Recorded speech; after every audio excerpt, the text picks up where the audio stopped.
Hi friends, എൻ്റെ പുതിയ വീഡിയോയിലേക്ക് എല്ലാവർക്കും സ്വാഗതം.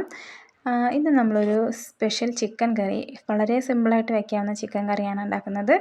അപ്പോൾ ഒരു മീഡിയം പീസാക്കി മുറിച്ചിട്ടുള്ള ചിക്കനാണിത്. അപ്പം നമുക്കിന്ന് എങ്ങനെയാണ് ചിക്കൻ കറി വയ്ക്കണമെന്ന് നോക്കാം. അതിനു മുമ്പ് എൻ്റെ വീഡിയോ ഇതുവരെ സബ്സ്ക്രൈബ് ചെയ്യാത്തവർ സബ്സ്ക്രൈബ് ചെയ്യുക. എനിക്ക് ലൈക്ക് തരാനും മറക്കരുത്. അപ്പോൾ 2 ചെറിയ സവോളയും ഒരു ഫുൾ വെളുത്തുള്ളി, ഒരു ഇഞ്ചി കഷ്ണം, ഒരു പച്ചമുളക്, ഒരു തക്കാളി, ഇതാണ് എടുത്തിരിക്കുന്നത്. അപ്പോൾ നമുക്കത് മുറിച്ചെടുക്കാം. അപ്പോൾ ഞാനത് ചെറിയ പീസായിട്ട് മുറിച്ചെടുത്തിട്ടുണ്ട്. സവോളയും തക്കാളിയും ചെറുതാക്കി മുറിച്ചിട്ടുണ്ട്. പച്ചമുളക് നടു കീറിയിട്ടും ഇഞ്ചി, വെളുത്തുള്ളി, ചെറിയ ഉള്ളിയും ചതച്ചെടുത്തിട്ടുണ്ട്. പിന്നെ വേണ്ടത് അരമുറി തേങ്ങ.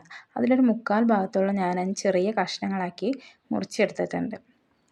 അപ്പോൾ നമുക്ക് നോക്കിയറിയാം, തീരെ കനം കുറച്ചാണ് നിങ്ങളുണ്ടെങ്കിൽ ഒട്ടും കനമില്ലാണ്ടാണ് മുറിച്ചേക്കുന്നത്. നമുക്ക് കുക്കറിലാണ് നമ്മൾ ചിക്കൻ വെക്കുന്നത്. അപ്പോൾ കുക്കറിലേക്ക് നമുക്ക് ചിക്കൻ ഇട്ട് കൊടുക്കാം. അപ്പോൾ ചിക്കനിലെ വെള്ളമൊക്കെ നന്നായി കളഞ്ഞ് ചിക്കൻ കുക്കറിലിട്ടതിന് ശേഷം നമ്മൾ നേരത്തെ മുറിച്ച് വെച്ച സബോള, പിന്നെ ഇഞ്ചി, വെളുത്തുള്ളി, ചെറിയ ഉള്ളിയും കൂടി ചതച്ചതും, പച്ചമുളക് കീറിയതും, തക്കാളിയും കൂട്ടി നമുക്ക് കുക്കറിലേക്ക് ആഡ് ചെയ്യാം.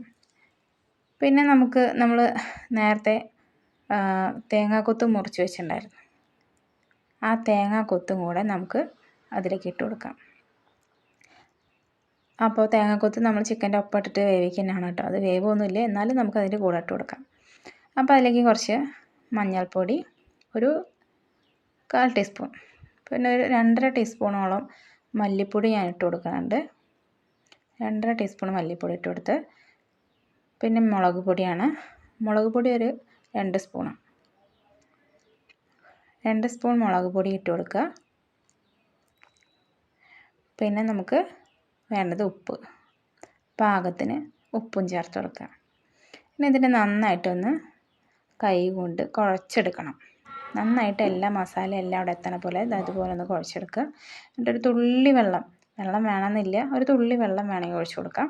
എന്നിട്ട് കുക്കറിൽ വെച്ച് നമുക്കത് ഒരൊറ്റ വിസിലിൽ നമുക്കത് ഇറക്കി വയ്ക്കാം കേട്ടോ. അപ്പോൾ ഇതൊരൊറ്റ വിസിലടിച്ച് കുക്കർ ഞാൻ ഇറക്കി വെച്ചിട്ടുണ്ട്. നമുക്കതൊന്ന് തുറന്ന് നോക്കാം. അപ്പോൾ ഞാനിതാ കുക്കർ തുറന്നിട്ടുണ്ട്. അപ്പോൾ ഇതാ ചിക്കനൊക്കെ വെന്തിട്ടുണ്ട്.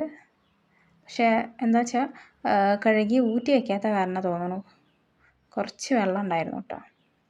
അപ്പം നമുക്ക് എന്ത് ചെയ്യാം, അതൊന്ന് നമുക്കൊരു ചീനച്ചട്ടിയിലേക്ക് ഇടാം. അപ്പോൾ അതാ കുക്കർ ഞാൻ തുറന്ന് അത് കഷ്ണങ്ങളൊക്കെ നല്ലോണം വെന്തിട്ടുണ്ട്. ചീനച്ചട്ടി നന്നാക്കി ചൂടായ ചീനച്ചട്ടിയാണ്. അതിലേക്ക് ഞാൻ ചിക്കൻ ഇട്ട് കൊടുക്കുകയാണ്.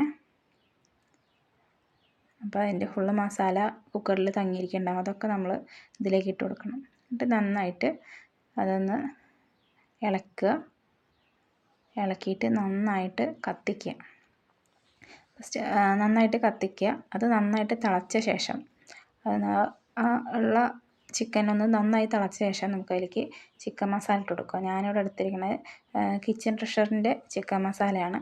അത്യാവശ്യം നല്ല ഇതിൽ തന്നെ ഞാൻ പാക്കറ്റോട് കൂടിയിട്ട് മസാല കുറച്ചിട്ട് ചിക്കൻ മസാലയാണ് ഞാൻ കൂടുതൽ ഇട്ടത് കേട്ടോ. അപ്പോൾ കുറച്ചധികം തന്നെ ചിക്കൻ മസാല ഇട്ടു. ഇനി ഉപ്പ് പാകത്തിന് നോക്കുക.